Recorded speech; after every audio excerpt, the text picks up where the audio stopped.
Hello, my name is Dana, and I'm with the Freedom Please channel and essenceofme.com. I'm coming to you all today with a book review.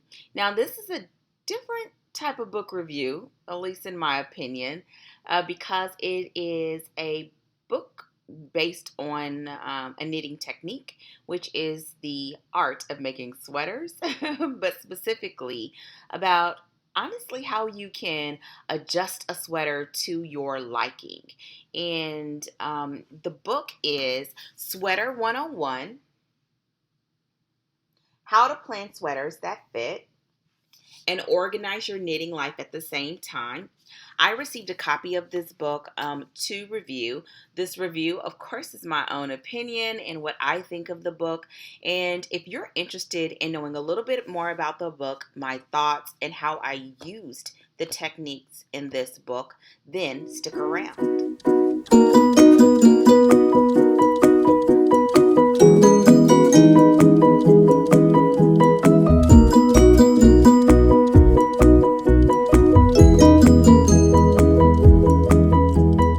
Okay, so I'm going to get comfortable. My name is Dana, and I'm with the Freedom Please channel and essenceofme.com.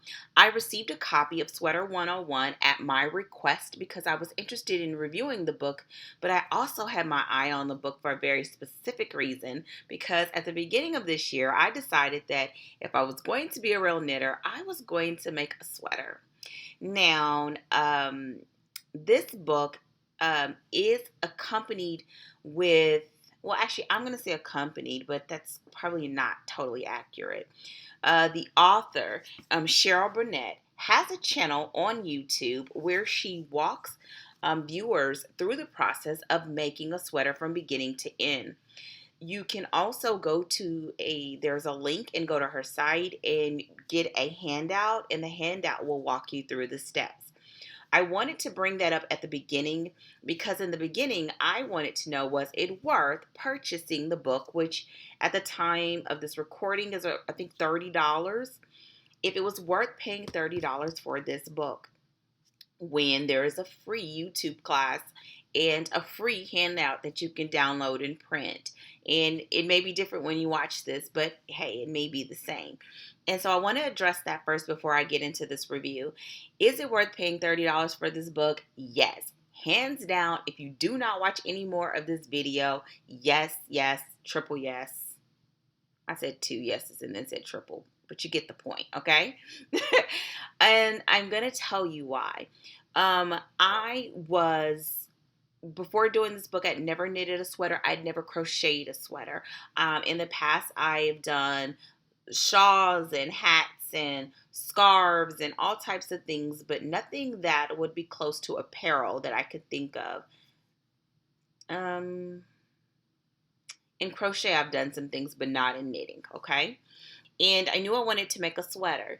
I was watching her video, and something that she did over the course of a couple of videos intrigued me. And it was about how to assess your gauge and how to make adjustments to a schematic pattern. And I thought that was very interesting. And I'm going to show you. Mine is marked up, but I'm going to show you a little bit. See how it looks here. I thought that was fascinating. I love math. I thought it was fascinating, and it made me really, really interested in the book. And I went through the videos, and I just decided to reach out to the author, and she responded. And so I'm so thankful and grateful that she sent me a copy of this book. So now to the review. This book, the print version is a hardback, but what I love, love, love is that on the inside of the book, it is spiral. So I'm going to see here. Now, the reason why I love it, this means that as you are reading, you can lay your book out and read it flat on a table. You can see that mine is thoroughly read and marked up with notes in both pen as well as in pencil throughout the book. And the book is it's over 100 pages. 119 pages, 120 pages, give or take. There are pattern schematics for everything from a 6-month-old through a man's size. I think 48 was the largest. No, a man's size 30. So I'm going to actually count real quick for the women's sizes. The women's size 1, 2, 3, 4, 5, 6, 7, 8, 9, 10, 11. Just for women, there's 11 different sizes that you can use as a schematic for a women's size sweater. And so this is like a workshop on paper. It's a workshop on paper.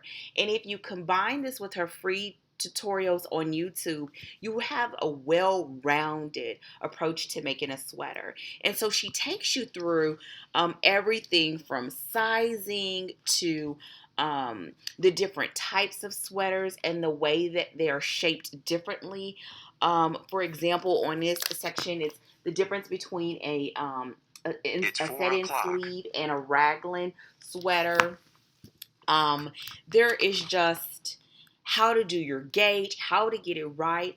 The benefit and the perk of this book, in my opinion, that goes a long way, and I'm quite saying in my opinion because now you realize it's just what I think, and it just is that you can utilize the techniques that she showed and the skill set that she has, which is rooted in the heart of a teacher. You can tell because she's instructing you, not just telling you. She's instructing you and showing you how to do it for yourself. And that's why I think it's at the heart of a teacher.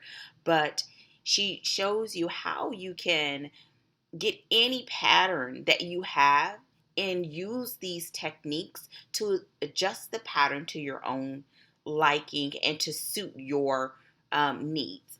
And so with that said, after reading through the book and making a ton of notes, I even at one point wrote down several questions. Oh, you can't. Can you see it? Oh, there. Many questions. And I'm sorry because my light. Many questions that I had, and I emailed her and she responded to the questions so that as I was progressing that I was getting a full understanding of the information that was provided in the book. She is also, at the time of this recording, very responsive to her comments on YouTube. So that will be another thing that if you were going through this book, learning these techniques, that you will be able to reach out to the author and get a strong understanding of what you're doing. And so she was fantastic in that respect as well. And so I took this information and I decided that I was going to knit my first sweater, my very first sweater. And so I went to her tutorial that was free, and I downloaded the packet that is available for free. Now, I did not need the packet per se, because if you have the book, you have the graphic pattern. She also provides the I don't know what you would call these, but it would be a worksheet. I would just call it a worksheet, in that you would take your measurements, you would fill it out on the worksheet, and that's when you can begin creating your own personalized pattern. She also has some other handouts in here that are like your gauge and your needles. Oh, there it is. Your gauge and your needles, so that you can start keeping track of that for future projects. But what I found is that if I did it print it out, that means I didn't have to write in my book anymore and alter my originals, because I could just go get copies of these for future projects. And so then what I did is, after reading the book, I went through and I did the video tutorial for the pattern. But I made a small adjustment because I did not do the pattern I think that one was for a child size 1, I believe. But I did it for an infant size. I did it for the smallest size that she provides in the book, which is, I think it's a 6-month size. And I'm going to show you my sweater, even though I'm going to tell you now, my sweater is not completely done. And I'm going to tell you why. So here's my sweater. Now, my sweater is not completely done because I was doing this as a mock-up so that I could go through all the steps of making the pattern. I filled out the worksheets completely as to her directions. Now, she strongly is against doing all the extra notes that I did. But I was really trying to understand. I even ended up going over to the back with additional notes and my questions once she responded. But I wanted to go through the steps as a person knitting based on her instructions and her directives, in that I can be able to come on and share that with you in detail. And so I went through the steps and I made a sweater. Now, the reason why I stopped short is because I could have done just fine with a regular sweater, being that this is just going on a baby doll. But I thought that overall, the ability to go through the steps and to do everything was priceless. And so I'm so glad that I did it.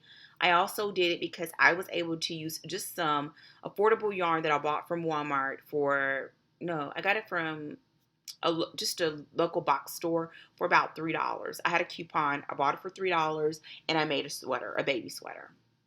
And so that was another reason why I wanted to go through the steps before I invested the money to make a larger pattern. And I'm going to see if there's anything else. There are some things that I feel like she shares and techniques that she shares that I have not seen anywhere. And I wanted to make sure that it wasn't just because I had knitted a sweater before, because I watch tutorials, I watch videos, I read other knitting books. And I even took it one step further and I went on to Craftsy and I purchased a Craftsy sweater making class that because it was on sale, and I went and bought it just to compare. And I felt like this book covered everything that I needed to know. That was just purely extra, just to view some other steps. And but I think this book can more than cover the basics as well as some advanced techniques. Now, once that was all said and done, I actually took it one more step further. And I utilized what I learned in this book to adjust another commercially purchased pattern that I purchased on Ravelry, because I wanted to see whether or not it worked. I mean, I thought it worked. When I read it, it made sense. And I made the pattern according to the schematic that she provided. But I wanted to know, would the techniques work if I purchased another pattern? And it did. I am going to make sure I add the link into the description box where I was reviewing a pattern that I purchased from on Ravelry, which is called a worsted boxy.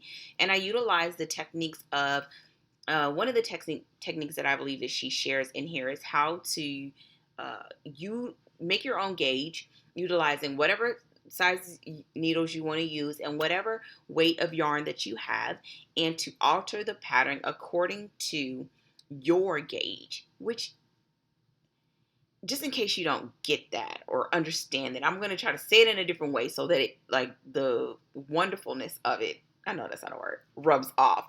So this means that usually if you buy a pattern, you look at the yarn that you need, you look at the needle, and then you have to determine, do I need to go buy more yarn? Do I need to buy this needle size? Do I need this cord size? Versus it being, ooh, I would like to make that pattern. What do I already have? And you can go to your yarn, you can get the needle that you have, you can make your gauge, and then you consult the pattern and utilize these techniques to make the two come together. That's what I did, and it worked. I did it for my boxy sweater. I adjusted it, and actually I utilized her techniques in several places, and I actually should have used it in a couple of more. What I did is I made adjustments to the stitch count because of the different needle size that I use, as well as I used the yarn weight suggested, but not the needle size. I made some changes to the neckline. I also made changes to the arms. And the only thing that I should have probably done is did some other minor alterations like length, but that wouldn't have done, it had nothing to do with the techniques. But in the end, the sweater turned out wonderful, even though I made the adjustments, and I made the adjustments according to the pattern. Another thing that I did was, once I made the adjustments to the pattern, I did reach out to the author just to see if my numbers were on point, because they were so different than the original pattern. And before I cast it on, and she thought that they were spot on. And I didn't tell her how I came up with them. I just said, I'm using this size. Here's what I got for my gauge. Here's where I am now. Do these I'd love your feedback as to whether you think the numbers are on track. And she did respond. And so that was helpful before going into the pattern. With that said, I can't say it enough. I recommend this book. And I kind of feel bad because I feel like everything that I actually record, I recommend. But you know what? That goes to the heart that I wouldn't share anything that I wouldn't want to either spend my money on or spend my time on. I don't want to have a million different books that all just overlap on their information. I'd really like a library of solid books that will allow me to do many things, and this book that has patterns for my entire family if I wanted to, with any needle, any yarn that I have. And I think that just gives me a sense of flexibility that I wouldn't have if I just continued to purchase patterns. I mean, just the pictorial patterns that she has for the women, 11 patterns. You would pay on average $4 to $6 on Ravelry for a pattern, a single sweater pattern. So that alone covers it. And it goes all the way from infant all the way to men's sizes. So I'm so glad I asked. And I'm so glad she said yes. And I would have gotten it anyway. But being able to review this for you and share it with you just made it that much more better. And also, and that sounded awful, that much more better. Made it that much better. And it also made it so that because I knew I was going to do a review, that I took those extra steps in order to ensure that what I was reading was solid information, and it is, as well as I went ahead and made a sweater utilizing everything to make sure that what I was learning was solid, and it is. I look forward to knitting many more sweaters and altering mini sweaters to my personal needs. I don't know very many women or men, but very many women that have bodies that are all similar. I am short. I'm a little over 5 feet. I am curvy. I have narrow shoulders. I have wide hips. So I have so many different things going on with my body. And I would love so that if I spend the time and the finances on my yarn and good needles to be able to produce a sweater that will fit my body and that is made just for me. And with this book, Sweater 101, I now have the resources to do that. If you have any comments, questions, or concerns about this review, about the book, please let me know. I will have an accompanying post where it will have the link to her website, the link to the book information, as well as the link to her tutorials on YouTube. I am always making myself available if there's any questions, but she has also been fantastic with commenting on her videos here on YouTube. But I'd strongly suggest, if you're interested, buy the book. And if you don't want to buy the book, because she does have it in paperback, she has it in ebook as well as in hardback, you can try out the free tutorials and see. But I think the book is worth the investment. I really do think it's worth the investment. So with that said, thank you so much for your time. I hope that this was helpful as well as beneficial. If you have any comments, questions, or concerns, don't forget to leave them below. And I will see you all hopefully sooner than later. Take care and goodbye.